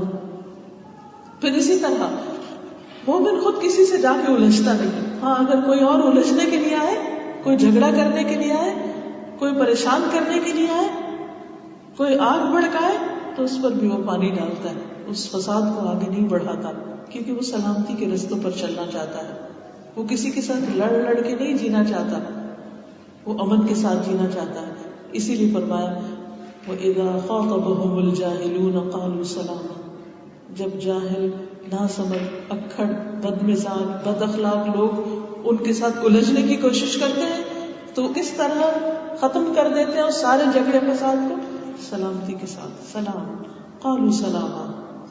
یعنی ضروری نہیں کہ صرف وہ کہیں السلام علیکم, تم جھگڑالو شخص ہو یا تم جاہل ہو, میں تم سے بات نہیں کرتا. نہیں, مطلب یہ کہ وہ ایسی گفتگو کرتے ہیں کہ جس سے جھگڑا ختم ہو جاتا ہے, جھگڑا بڑھتا نہیں. لیکن بعض اوقات آپ نے دیکھا ہوگا, چلے باہر نہیں, اپنے بچوں میں ہی دیکھیں نا, جب چھوٹے ہوتے ہیں, ناسمجھ ہوتے ہیں, ایک بات کرتا ہے تو دوسرا اس سے بڑی, تو دوسرے جھگڑا, بحث مباحثہ, کہیں ختم ہونے کا نام نہیں. ہر ایک کا مزہ خراب ہو کے رہ جاتا ہے, گھر کا امن چین خراب ہو کر رہ جاتا ہے. لیکن اس کے برعکس جہاں پر ایک اگر جھگڑالو بھی ہو لیکن دوسرا جو ہے وہ عقل مند ہو, وہ سلامتی کی بات کرے, وہ اس جھگڑے کو ختم کرنے کی کوشش کرے, تو گھر میں بھی سکون ہو جاتا ہے. ہسبینڈ وائف کے درمیان کا معاملہ, دو دوستوں کے بیچ کا, کسی بھی انسان کے ساتھ جو آپ کا تعلق ہوتا ہے, اس وقت ہم سب کو یہ سوچنا چاہیے کہ ہم کون سی راہ اختیار کر رہے ہیں, سلامتی کی راہ اختیار کر رہے ہیں یا جھگڑے فساد کی راہ اور بحث مباحثے اور بدمزگی کی راہ. اور جو ہماری چوائس ہوگی ہمارا عمل بھی اسی کی طرح ہوگا. اسی لیے ایک اور جگہ پر فرمایا کہ وَإِذَا سَمِعُوا اللَّغْوَ أَعْرَضُوا عَنْهُ. جب وہ لغو, بیکار, فضول, بے معنی, بے مقصد, نان سینس سنتے ہیں, اعرضوا, تو اس میں دلچسپی نہیں لیتے, اس نان سینس کے اندر جھگڑا نہیں کرتے, بلکہ وہ کیا کرتے ہیں, گویا انہوں نے سنی نہ. جھگڑے, لڑائی, فساد بڑھتے کہاں سے؟ جب آپ لغو, بیکار, فضول, لایانی بات کو خواہ ایشو بنا دیتے ہیں. بعض اوقات کوئی شخص ناسمجھی میں کوئی فضول بات کرتا ہے. آپ کی عقل مندی کیا ہے؟ اگر آپ کے اندر قلب سلیم ہے, آپ پازیٹیو تھنکنگ رکھتے ہیں, آپ اس چیز کو اگنور کر دیں, کوئی بات ہی نہیں. لیکن اگر آپ وہ نہیں ہے تو نتیجہ کیا ہوتا ہے کہ بے وجہ وہ بات جس کی کوئی حقیقت نہیں, کوئی بہت بڑا ایشو بن جاتی ہے, اب بدمزگی پھیل جاتی ہے. وَقَالُوا لَنَا أَعْمَالُنَا وَلَكُمْ أَعْمَالُكُمْ سَلَامٌ عَلَيْكُمْ لَا نَبْتَغِي الْجَاهِلِينَ. ایسے لوگ جاہلوں سے کنارہ کشی کرتے ہیں اور کہتے ہیں ہمارے لیے ہمارے اعمال. کیونکہ عام طور پر لوگ آپ کو کہاں کرٹیسائز کرتے ہیں؟ آپ کے کاموں کی وجہ سے, آپ کے اعمال کی وجہ سے, آپ کی روزمرہ زندگی میں جو آپ دوسروں کے ساتھ لین دین کر رہے ہوتے ہیں اس پر. کیا اس نے دیا ہی کیا, اس نے تو پوچھا ہی نہیں, اس نے تو ایسا نہیں کیا, اس نے ویسا نہیں کیا. ہر وقت دوسروں پر گلہ, اعتراض, الزام تراشی, لان تان. لیکن جو لوگ سلامتی کے راستوں پر ہوتے ہیں تو انہوں نے لوگوں کے لیے کام نہیں کیا ہوتا, انہوں نے من اتبع رضوانہ, اللہ کی رضا کے لیے کام کیا ہوتا ہے. اس لیے وہ الجھتے ہی نہیں. انہیں لوگوں کے سامنے سچا نہیں ہونا کہ وہ اس جھگڑے میں پڑ جائیں کہ اچھا تمہیں ہمارے اعمال اچھے نہیں لگ رہے, ہماری کوششیں تمہاری نظروں میں کوئی قیمت نہیں رکھتی. انہیں اس سے فکر نہیں ہوتی. ان کو کیا ہے کہ ہم زیادہ سے زیادہ اپنی زندگی اور اپنے کام کو کس طرح بہتر بنا سکتے, کیونکہ ان کی نظر کہیں اور ہے. مثلاً اگر آپ کوئی خاص جگہ پر پہنچنا ہے تو آپ ہر جگہ گاڑی نہیں روکتے, آپ دائیں بائیں نہیں زیادہ دیکھتے, آپ چلتے جاتے ہیں. آپ کہتے نہیں مجھے اتنی دیر میں یہاں پہنچنا ہے تو میں فضول چیزوں میں نہیں پڑ سکتا. ہاں اگر آپ کے پاس کوئی پلاننگ ہی نہیں, کوئی منزل ہی نہیں, کوئی مقصد ہی نہیں, تو پھر آپ کیا کرتے ہیں, کبھی اس کام میں لگ گئے, کبھی اس میں لگ گئے, کبھی اس میں, اور دن ایسے ہی گزر گیا, کچھ پروڈکٹیو چیز ہاتھ نہیں آئی. تو جن کا نقطہ نظر یا جن کا منتہا آخری منزل جو ہے وہ جنت ہے, جو اس کی بھاگ دوڑ میں لگے ہو کہ وہاں پہنچنا ہے, ہر فضول لغو, بیکار, جہالت کی باتوں اور نان ایشوز کو وہ ایک طرف کرتے چلے جاتے اور اپنا راستہ سیدھے کا سیدھا اس طرف لے جاتے. وہ ادھر نہیں مڑتے, وہ ادھر نہیں مڑتے, وہ یہاں جھانک کے نہیں دیکھتے, وہاں جھانک کے نہیں دیکھتے. اس کو آپ صلی اللہ علیہ وسلم نے راستے کی بہترین مثال کے ساتھ سمجھایا کہ سلامتی کا راستہ کس طرح ہے. حدیث قدسی ہے, نواس بن سمعان کہتے ہیں کہ رسول اللہ صلی اللہ علیہ وسلم نے فرمایا کہ اللہ تعالیٰ نے ایک مثال بیان کی کہ ایک صراط مستقیم ہے، اسٹریٹ پاتھ، جس کی دونوں جانب دیواریں ہیں. مثلا یوں سمجھے کہ جیسے یہ راستہ جا رہا ہے، دو طرف دیواریں، ان دیواروں میں دروازے کھلے ہیں دونوں طرف، دروازوں پہ پردے لٹک رہے ہیں. راستے میں اور مرکزی دروازے پر ایک داعی کھڑا کہہ رہا ہے، ایک اوپر سے پکار رہا ہے اور ایک راستے میں کھڑا پکار رہا ہے کہ اللہ سلامتی کے گھر کی طرف دعوت دیتا ہے اور جسے چاہتا ہے صراط مستقیم کی ہدایت دیتا ہے. اور وہ دروازے جو راستے کے دونوں جانب ہیں، یعنی یہ ونڈوز جو کھلی ہوئی ہیں، یہ اللہ تعالیٰ کی حدود ہیں. ان میں سے اس وقت تک کوئی گرفتار نہیں ہو سکتا جب تک پردہ نہ اٹھائے، یعنی کوئی اس میں نہیں گرے گا ادھر ادھر جب تک کہ وہ پردہ نہ ہٹائے. آپ یوں سوچیں کہ جب تک وہ ونڈو نہیں کھولے گا وہ محفوظ ہے اور وہ سیدھے رستے کی طرف جا رہا ہے. یہ بعض اوقات جیسے ٹرین اپنی پٹڑی پہ چل رہی ہے یا گاڑی میں آپ اور آپ کے بچے بیٹھے ہوئے ہیں اور سیدھی سڑک پہ چل رہے ہیں، ونڈو کھول کے کوئی باہر نہیں لٹکے تو امن میں رہیں گے اور منزل تک پہنچ جائیں گے. ہم سب بھی ایک سفر کر رہے ہیں اور بیچ میں راستے میں جگہ جگہ ایسی چیزیں آ جاتی ہیں کہ اگر ہم نے وہ پردے ہٹا دیے یا ہم اس ونڈو سے باہر اس طرح جھانکنے لگے تو باہر گرنے کا اندیشہ ہے. یعنی وہ اللہ کی حدود ہے جن چیزوں سے اللہ تعالیٰ نے روکا ہے. اب آپ دیکھیے کہ آپ ایک اچھا بھلا کام کرنے جا رہے ہیں اور ایک شخص بے وجہ آپ کو الجھا رہا ہے، آپ کے کام پہ، آپ کی کوشش پہ اعتراض کر کے آپ کو اس چیز سے روک کے آپ رستہ بھول کے اس کے ساتھ لڑنے جھگڑنے شروع ہو جاتے ہیں. اللہ کی حدود توڑتے ہیں آپ، جن چیزوں سے اللہ نے آپ کو روکا آپ اس میں جا رہے ہیں. اور صرف یہ نہیں، مثلاً اور بھی بہت سے ہیں، صرف زبان کی خرابی نہیں، جیسے اسراف ہے، مال میں اسراف ہے، کھانے میں اسراف ہے، لباس میں اسراف ہے. کیونکہ اسراف کس کا راستہ ہے؟ شیطان کا. ان المبذرین کانوا اخوان الشیاطین. اور وہ شیطان کھڑے ہیں راستے پہ جگہ جگہ. وہ کیا چاہتے ہیں کہ آپ سیدھے راستے پہ چلنے کے بجائے اس ونڈو سے چھلانگ مارے اور باہر نکل آئیں اور کسی اور راستے کی طرف چلتے ہیں. تو جو شخص سلامتی کے راستے کی یعنی صراط مستقیم پہ چلتا ہے اور وہ ادھر ادھر الجھتا نہیں، غلط رستوں کی طرف مڑتا نہیں، جاتا نہیں، وہ ایک دن بالآخر منزل تک پہنچ جائے گا. ہم سب کو یہ سفر بہت ہوشیاری کے ساتھ گزارنا ہے اور دیکھتے رہنا ہے کہ ہم خود بھی اور ہمارے بچے بھی اور اہل و عیال بھی سیدھا سفر کریں، اس گاڑی کے اندر ہیں، ان شیشوں سے باہر نہیں نکلیں، تب منزل پر پہنچیں گے. پھر اسی طرح آپ صلی اللہ علیہ وسلم نے فرمایا 3 شخص ایسے ہیں جن کا ضامن اللہ ہے، اگر وہ زندہ رہے تو اللہ اس کے لیے کافی ہے، اگر وہ فوت ہو جائے تو جنت میں داخل ہوگا. ایک وہ شخص جو اپنے گھر میں سلام کرے، ایک وہ جو گھر میں سلام کرے. ہم سب کو گھر والوں کو گھر کے اندر بھی سلام کی عادت ڈالنی چاہیے، کیونکہ اس سے کمیونیکیشن کا دروازہ کھلتا ہے. ورنہ کیا ہے، ہر بچہ بس دیکھتا ہے اپنے کمرے میں گھس جاتا ہے، کوئی ادھر ہو جاتا ہے، کوئی نہیں. جب سب سلام کرتے ہیں لگتا ہے کہ ایک آپس میں بانڈنگ ہے، ایک کمیونیکیشن ہے. ایسے لوگوں کی اللہ سلامتی کی ضمانت دیتا ہے. دوسرا وہ شخص جو مسجد کی طرف چلا، اللہ اس کا ضامن ہے، وہ بھی سلامتی کے راستے کی طرف. کیونکہ آپ دیکھیے کہ جب ہم اندر داخل ہوتے ہیں مسجد میں تو کیا کہتے ہیں؟ اللہم افتح لی ابواب رحمتک، کہ اللہ میرے لیے اپنی رحمت کے دروازے کھول دے. اور جب باہر نکلتا ہے تو اللہم انی اسألک من فضلک. تو یہ بھی اللہ کی ضمانت ہے، اس کے لیے گارنٹی ہے. اور تیسرا وہ شخص جو اللہ کے راستے میں نکلا، طلب علم ہو یا دین کی خدمت کا کوئی بھی کام ہو یا بیوہ یتیم مسکین کی خدمت کا یا کسی بھی طرح، یعنی جو فی سبیل اللہ خالص، حتیٰ کہ اگر اپنے کسی دوست سے یا رشتہ دار سے بھی صرف اللہ کی رضا کے لیے ملاقات کو جا رہا ہے تو وہ بھی اللہ کے راستے میں، اس کا بھی اللہ ضامن ہے، اس کے انجام کی حفاظت اللہ کے ذمہ ہے. پھر آپ دیکھیے کہ ہمارے روزمرہ کی عادات میں سلام اور ان چیزوں کے علاوہ، چھوٹے چھوٹے کاموں کے علاوہ جو سلامتی کی ضمانت ہے، یہ ہمارا دین ہے جس نے اتنی خوبصورت ہمیں چیزیں سکھائی ہیں.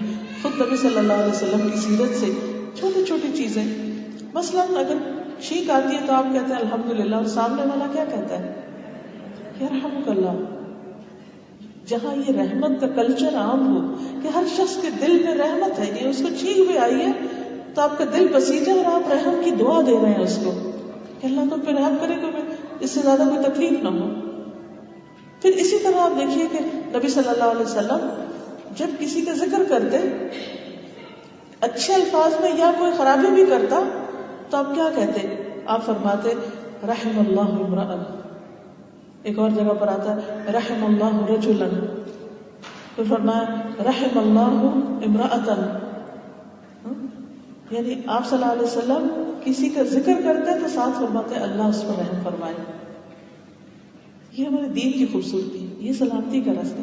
جب ہر شخص دوسرے کو السلام علیکم کہہ رہا ہے یا جزاکم اللہ کہہ رہا ہے یا اللہ کی طرف سے کوئی نعمت پا کے الحمدللہ کہہ رہا ہے، جس کے گفتگو میں کئی دفعہ اللہ کا ذکر آتا ہے، تو ایسی زندگی دراصل سلامتی کی زندگی ہے کہ جس میں انسان دوسروں کو دعائیں دیتے ہوئے، دوسرے کا بھلا سوچتے ہوئے، کسی کی کوئی نعمت دیکھتا ہے تو اس کو برکت کی دعا دیتا ہے کہ بارک اللہ فیکم.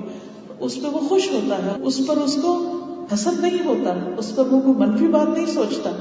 تو یہ وہ لائف سٹائل ہے، یہ وہ طریقہ ہے کہ جس سے انسان امن اور سلامتی میں رہتا ہے، جس میں انسان بڑوں کی عزت کرتا ہے، جس میں انسان چھوٹوں پر شفقت کرتا ہے، جس میں انسان اپنے ہمسایوں کا خیال رکھتا ہے، جس میں انسان اپنے مریضوں کی عیادت کرتا ہے، جس میں انسان بھوکوں کے کھانے کے لیے انتظام کرتا ہے. تو یہ سارا جو اسلام کا طریقہ ہے اور یہ جو کلچر ہے، اگر ہم اس پر حقیقی معنوں میں عمل کرنے والے بنے تو یہی دراصل سبل السلام ہے. لیکن جب ہم صرف پڑھ لیتے ہیں اور وہ پڑھنا اور وہ جاننا ہمارے عمل کا حصہ نہیں بنتا، تو گیا ہم ایک جگہ پر بیٹھے ہیں اور وہ گدھے کی طرح کتابیں لاتے چلے جا رہے ہیں اور وہ ایکشن میں کچھ بھی نہیں ہے، تو گویا ہم سلامتی کے راستے پہ نہیں چل رہے، وہ تو اپنے لیے کچھ اور وبال اکٹھا کر رہے ہیں. تو اس لیے ہم سب کے لیے ضروری ہے کہ ہم کام کرنے والے. راستہ کس لیے؟ چلنے کے لیے. تو چلنا کیا ہے؟ دراصل ایکشن، عمل. اور اس کے لیے ضروری ہے کہ اللہ کی کتاب کو لازم پکڑے، کیونکہ جو اس کو لازم پکڑے گا وہی اندھیروں سے روشنی کی طرف آئے گا. پھر علم کے راستے میں بھی کئی مشکلات ہوتی ہیں، بعض اوقات اختلافات ہوتے ہیں، بعض اوقات دوسرے کی بات سمجھ نہیں آتی، بعض اوقات آپ اپنی بات دوسرے کو سمجھا نہیں سکتے.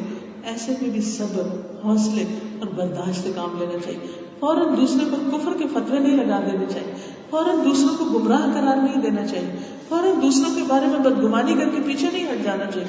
ہاں وہ میں نے ایک دن اس کو دیکھا تھا، وہ ایسا کر رہا تھا، لہٰذا وہ تو دین میں ہی نہیں. ہم جب خود دین میں آتے ہیں تو ہم ہر دوسرے سے الوف ہوتے چلے جاتے ہیں. یہ بدعتی ہے، یہ مشرک ہے، یہ فلاں ہے، یہ فلاں ہے، یہ فلاں. ڈھیروں دوسروں کے اوپر فتوے لگا کے خود سمجھتے ہیں ہم جنت کے ٹھیکیدار ہو گئے، لیکن باقی سب تو معلوم نہیں کیا چیز. تو یہ جو تکبر ہے نیکی کا، یہ بھی انسان کے لیے ایک مشکل بن جاتا ہے. اللہ تعالیٰ دوسروں کی اگنورنس کو معاف کر دے گا، لیکن تمہاری ایروگینس اس کا کیا بنے گا؟ اگنورنس تو پھر بھی قابل معافی ہے کہ جس کے پاس علم نہیں اور غلطی میں وہ کوئی کام کر رہا ہے، لیکن جس کے پاس علم ہے اور وہ ایروگینس کے ساتھ دوسروں کو حقیر سمجھ رہا ہے، اس کے لیے پھر مشکل ہے، کیونکہ وہ دنیا میں دوسروں کے لیے سلامتی کا باعث نہیں تو اس کی اپنی سلامتی خطرے میں ہے. پھر اسی طرح یہ ہے کہ جب ہم دعویٰ کا کام کریں، دوسروں کو برائی سے روکیں، خیر و بھلائی کا کام کریں، فساد سے روکیں، تو یہ بھی دراصل سلامتی کی طرف جانے والا عمل ہے. پھر اسی طرح اسلام میں پورے کے پورے داخل ہونا، ادخلوا فی السلم کافۃ، یعنی صرف نمازیں ہی نہیں، صرف صدقہ خیرات نہیں، بلکہ دین کے جتنے بھی احکامات ہیں جو ابھی تک ہم نہیں کر رہے، ان سب کو کرنا دراصل سلامتی کی طرف انسان کو لے جاتا ہے. یعنی انسان جس جگہ پر کھڑا ہے اس پر کھڑا ہونا کافی نہ سمجھے، جو کر رہا ہے اس کو کرنا کافی نہ سمجھے. یہ نہ دیکھے کیا کر چکا ہے، یہ دیکھے کہ کیا ابھی رہتا ہے. ایک کے بعد ایک ٹارگٹ کر کے کہ اچھا اس ہفتے یہ عادت اختیار کرنا ہے، اس مہینے میں یہ چیز کرنا ہے، اس میں یہ کرنا ہے. نیکیوں کی بھی باقاعدہ پلاننگ کرے، جس طرح ہم اپنی دنیا کے کاموں کی پلاننگ کرتے ہیں. اس بچے کی شادی اب کرنی ہے، شادی کے لیے ایسی ایسی تیاری کرنی، یہ گھر بنانا ہے، اس گھر میں ایسا ایسا رکھنا ہے، یہ فرنیچر ہوگا، ایسا باغ لگے گا، ایسا ہوگا. یہ ساری چیزیں ہم دنیا کی پلان کرتے ہیں دنیا کی خوبصورتی کے لیے، لیکن جنت کا گھر اس سے نہیں بنے گا.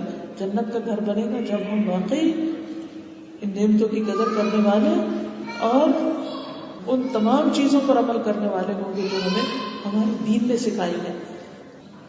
اصل بات یہ ہے کہ انسان دنیا میں مکمل امن چاہتا ہے، لیکن حقیقت یہ ہے کہ مکمل امن جنت کے اندر ہی ہے، کیونکہ وہاں پر انسان لا يسمعون فیہا لغوا الا سلاما، وہاں کوئی لغو فضول بات نہیں ہوگی بلکہ سلامتی ہی سلامتی ہوگی.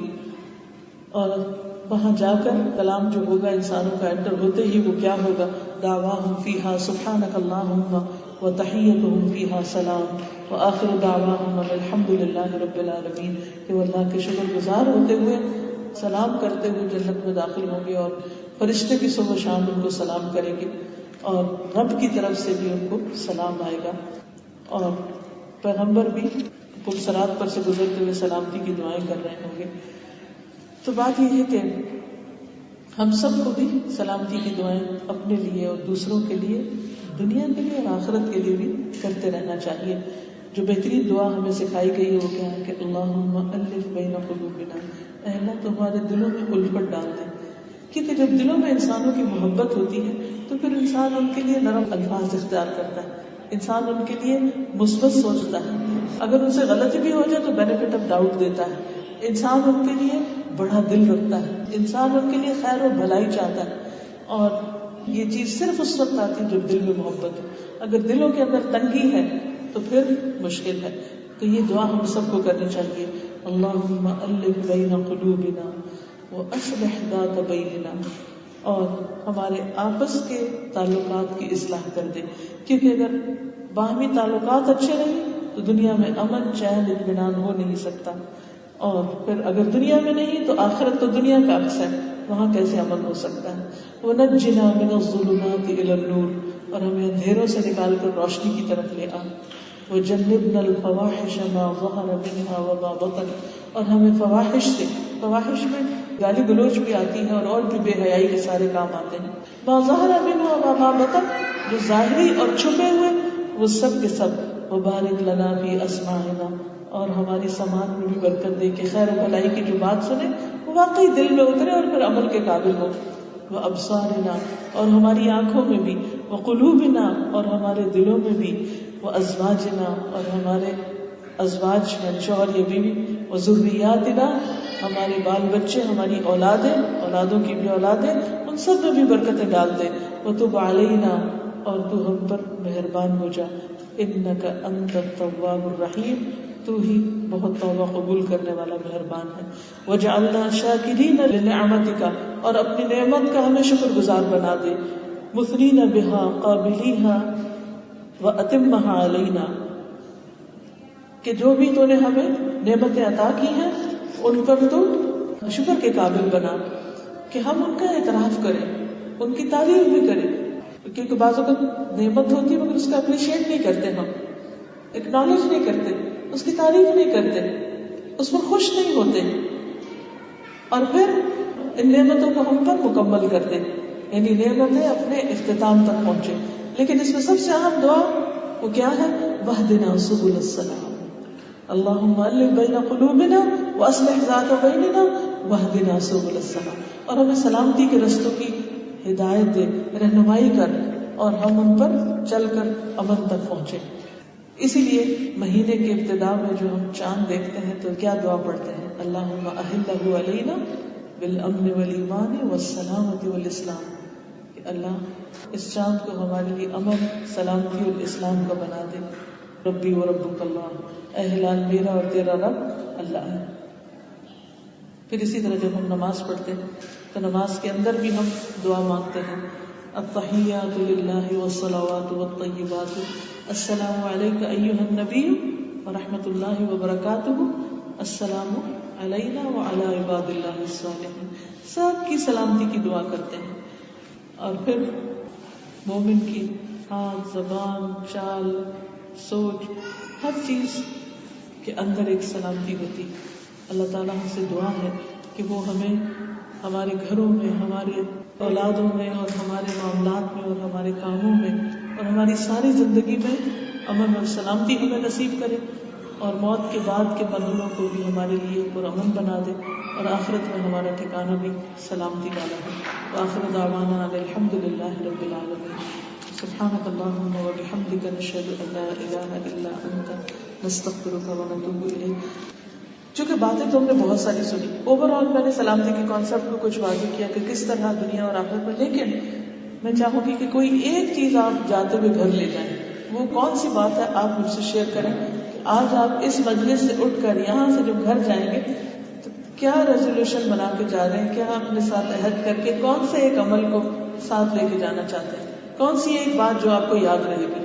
میں نہیں کہوں گی اور نہ میں آپ سے ڈیمانڈ کروں گی کہ لیکچر کی ہر بات یاد رہے، مگر ایک بات کوئی بتائے گا؟ جی آپ. نبی صلی اللہ علیہ وسلم جب کسی کا ذکر کرتے تھے تو وہ کہتے تھے اللہ اس کے اوپر رحم کرے. ہماری اکثر باتوں میں دوسروں کی باتیں زیادہ ہوتی ہیں، تو جب ہم دوسروں کے لیے کوئی بات کریں اس پہ یہ بات کریں تو ہمیں بھی ریمائنڈر ہوتا ہے ہمیں کیا کہنا چاہیے. بالکل، یعنی ہم کسی کا عیب دیکھیں، کسی کی غلطی دیکھیں، کسی کا تکلیف یا نقصان دیکھیں، کوئی فوت ہو جائے تو بھی کیا گھستا ہے ہمارا کہ اگر کہ اللہ اس پر رحم کرے، اللہ اس کو ہدایت دے، اللہ اس کو سلامت رکھے، اس نے ایسی بات کی یا ایسا کیا یا کچھ بھی. یعنی سارے مسلمانوں کے لیے خیر خواہی اور سب کے لیے سلامتی کی دعا. جی آپ فرمائیں. ہم لوگ بدگمانی بہت زیادہ خود سے ایگزامشنس کر لیتے اور پہلے سے پہلے ہی بدگمان ہو جاتے تھے. تو آج مجھے یہ بہت اچھی چیز لگی، نیت کے اخلاص کے ساتھ بدگمانی پرہیز کرے اور نیت کی حالت کرے. یعنی خود سلامت رہنے کے لیے، دوسروں کو اپنے شر سے سلامت رکھنے کے لیے گمان اچھا کر لیں، پازیٹیو. اور اس کا عہد جب بھی آپ کریں سبحان ربی العظیم، اللہ کی پاکی کہاں بیان کرتے ہیں؟ یا رکوع میں یا سجدے میں جا کے. اللہ تو پاک ہے، ہماری توبہ ہے کہ ہم نے کوئی گمان تیرے بارے میں اچھا نہ رکھا ہو، یا تیرے فیصلوں پہ ہمیں کوئی اعتراض ہو، یا تیری کتاب پر ہو، یا تیری تعلیمات پر، یا تیرے دین پر، تیری کوئی بھی چیز غلط نہیں. جی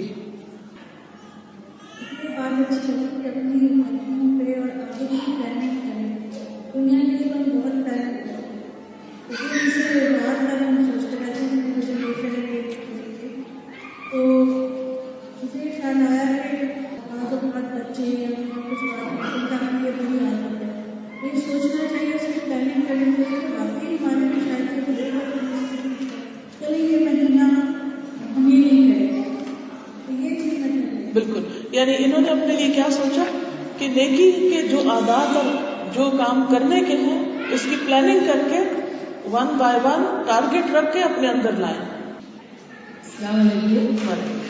یہ دیکھی جائے کہ ہماری بات سے کسی کا دل نہیں سلا رہے، اور جیسے کہ حضور صلی اللہ علیہ وسلم کی ایک حدیث ہے کہ میرا امتی دین کی ایک بات سنے، اس پر عمل کرے اور اس کو جھوٹ کے دکھ پہنچائے تو اللہ تعالیٰ اس کو دنیا میں سرسبز و شاداب رکھیں گے. آپس سے جو بھی سنے آج ہی اس پہ انشاءاللہ کر کے عمل کرے اور دوسروں کو پہنچائے. انشاءاللہ وہ حدیث میں آتا ہے کہ جو میری بات سنے اس کو جیسے کا تیسا پہنچائے تو اللہ اس کا چہرہ تر و تازہ رکھے. جی میں نے آج کے گھر سے 10 یہ سب کیے کہ تمہیں اپنی سوچ عمل کو پازیٹیو کرنا.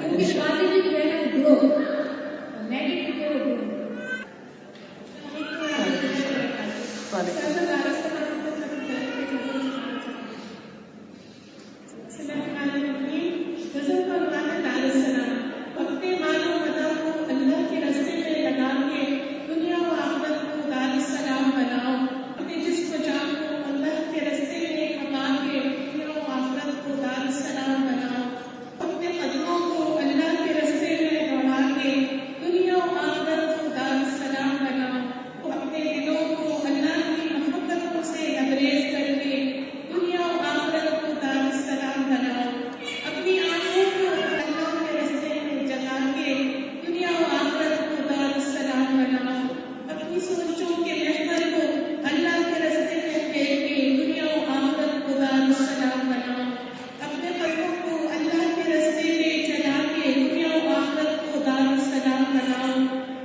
السلام علیکم.